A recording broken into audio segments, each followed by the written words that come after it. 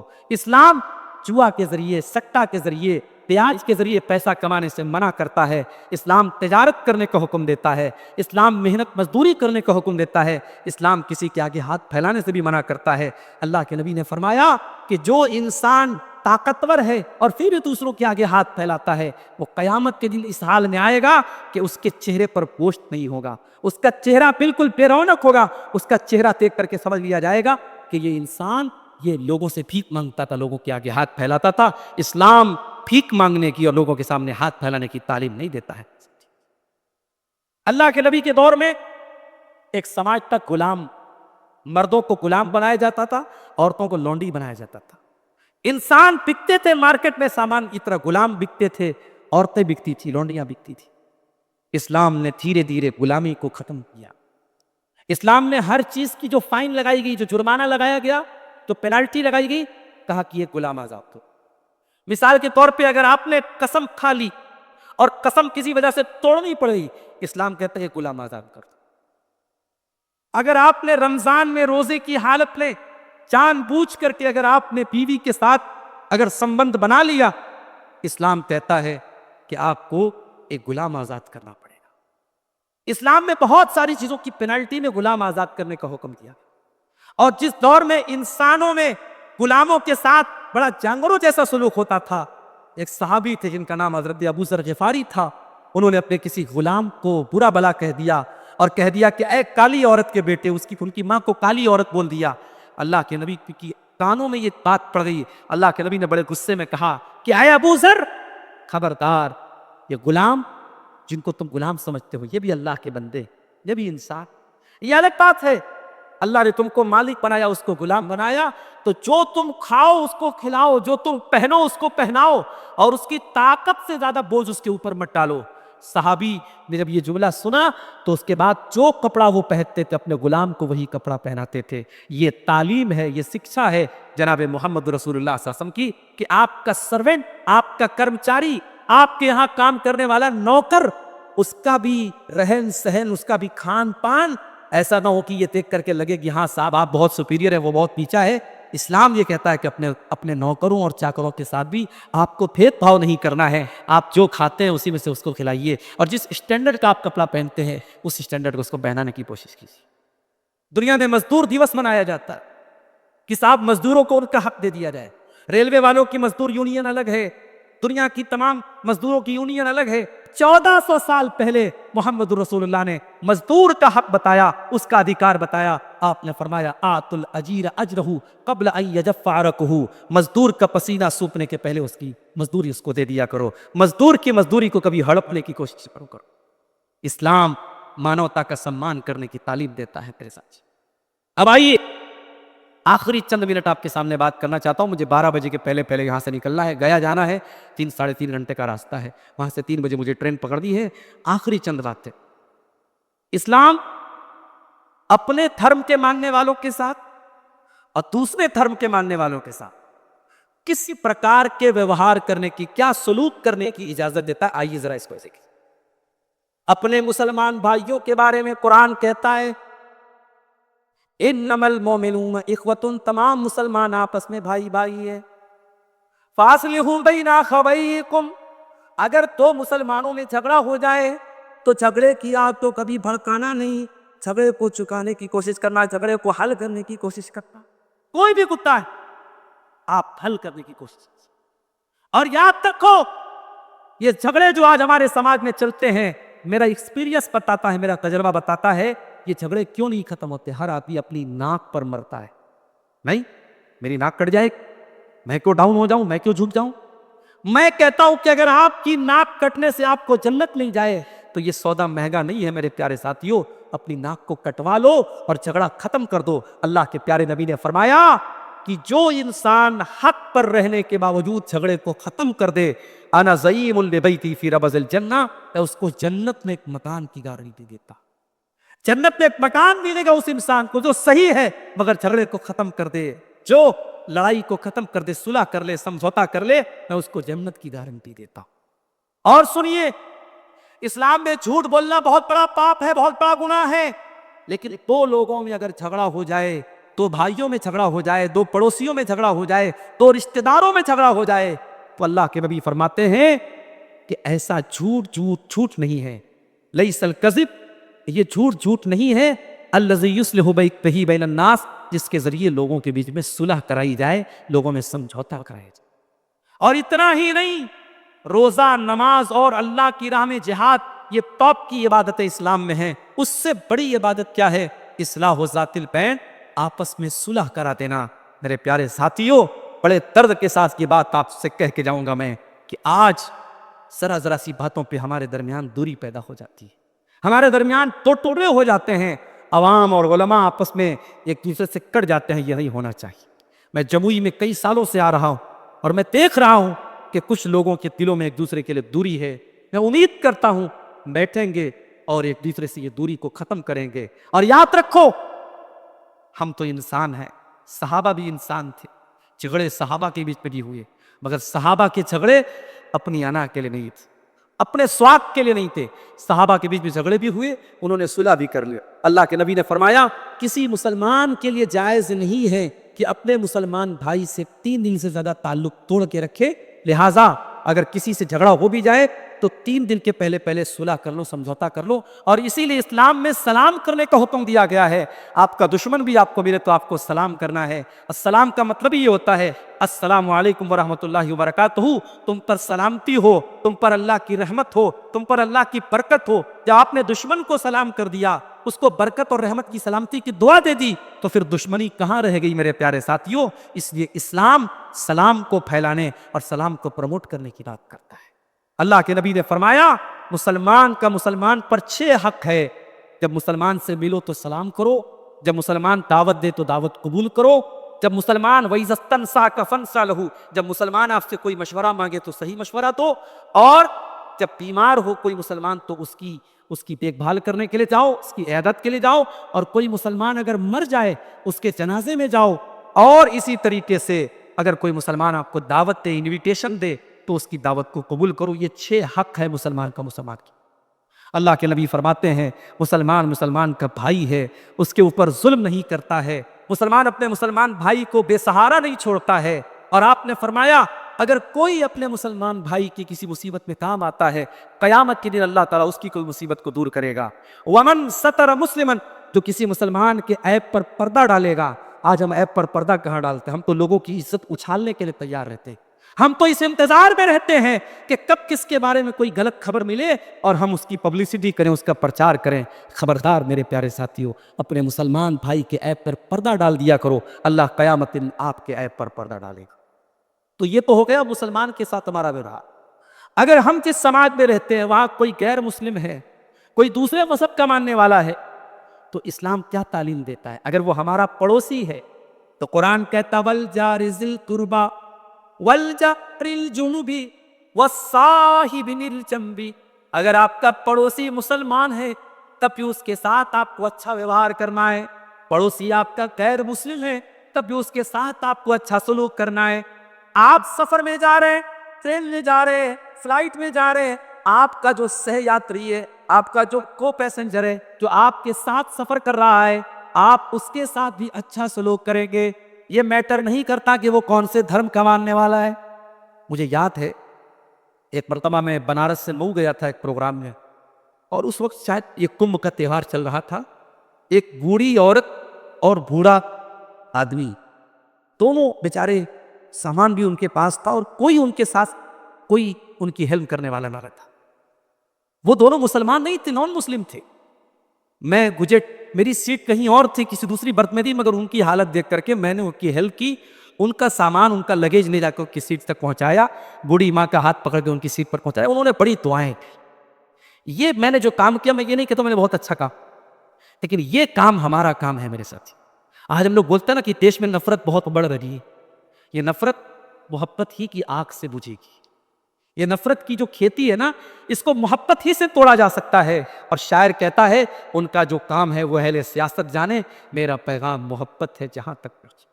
اور مجھے اس بات کی خوشی ہے کہ ممبئی میں جب ایک جگہ غریبوں کو کھانا دیا جا رہا تھا اور لائن میں ایک مسلمان عورت آتی ہے تو کھانا دینے والا اس سے پوچھتا ہے کہ تو ہمارے مذہب کی ماننے والی، ہمارے دھرم کی ماننے والی نہیں ہے، تجھے ہمارے مذہب کا نعرہ لگانا پڑے گا تب تجھے ہم کھانا دیں گے۔